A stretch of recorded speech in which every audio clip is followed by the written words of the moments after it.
Bonjour, dans cette vidéo, on se propose de vous exposer deux méthodes pour le calcul de la fonction dérivée avec le logiciel GeoGebra. La première méthode, elle consiste à utiliser la fenêtre algèbre. Donc le résultat va s'afficher dans la fenêtre algèbre de GeoGebra. Donc la première méthode dans la première étape de cette méthode, on va commencer par écrire l'expression de la fonction qu'on appellera f par exemple, dans la zone de saisie.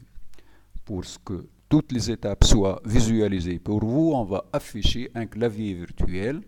Donc, dans la barre des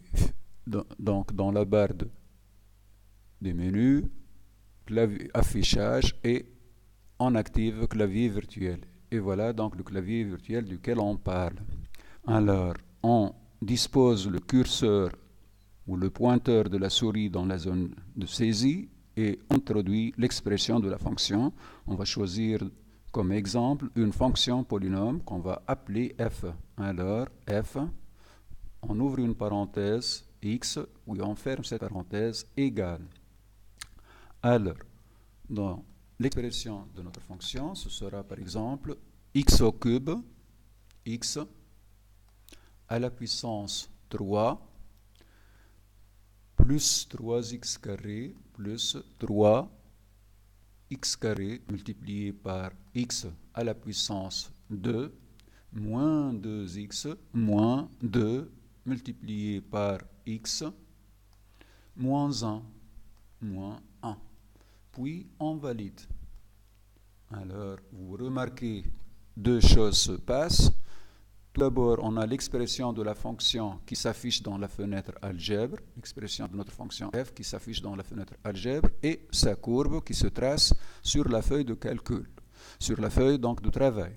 Alors, on fait apparaître les axes de notre repère, et voilà donc la courbe de notre fonction f. On va changer l'aspect de cette fonction. Alors, on clique dessus. Voilà, donc propriété, on va lui changer de couleur, par exemple on va la tracer en rouge. Bon, on va donc épaissir le trait de ce traçage, voilà, bon, et voilà donc la courbe représentative de notre fonction f. Dans une deuxième étape maintenant, on va dans un premier instant, dans la zone de saisie, écrire la commande dérivée. Et on précise de quelle fonction, donc le nom de la fonction qu'on va demander au logiciel d'afficher sa dérivée. Alors, on revient donc à la zone de saisie, on dispose le pointeur de la souris dans cette zone et on écrit la commande dérivée. Alors, commande dérivée, alors déjà on a des propositions qui s'affichent, mais parmi ces propositions ne figure pas le mot dérivé. Alors, on continue, R, essayez, donc voilà les propositions dont l'une est dérivée. Alors, on valide ce choix car on veut la dérivée d'une fonction. Voilà. Alors, puis, dans les crochets, on précise le nom de notre fonction, c'est la fonction f, dérivée de f. Une fois ceci est fait, donc on passe à la deuxième étape. Alors, on va valider.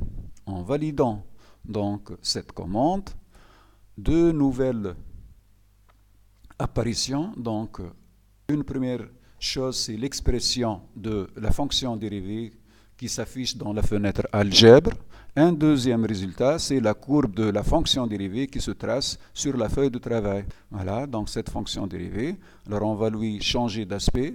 Alors on sélectionne cette courbe et on va opérer autrement maintenant. Voilà, on va se servir donc du graphique qui est déjà prêt. Alors on change la couleur, par exemple, on va la tracer en bleu.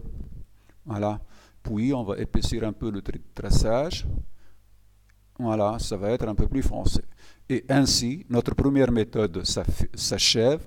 Alors, dans un premier temps, on a écrit l'expression de la fonction f dans la zone de saisie. Voilà, première étape. Les résultats de cette première étape, on a traçage de la courbe de la fonction f sur la feuille de travail et l'expression de la fonction qui s'affiche dans la fenêtre algèbre. Deuxième étape, on introduit l'expression, ou plutôt la commande dérivée dans la zone de saisie.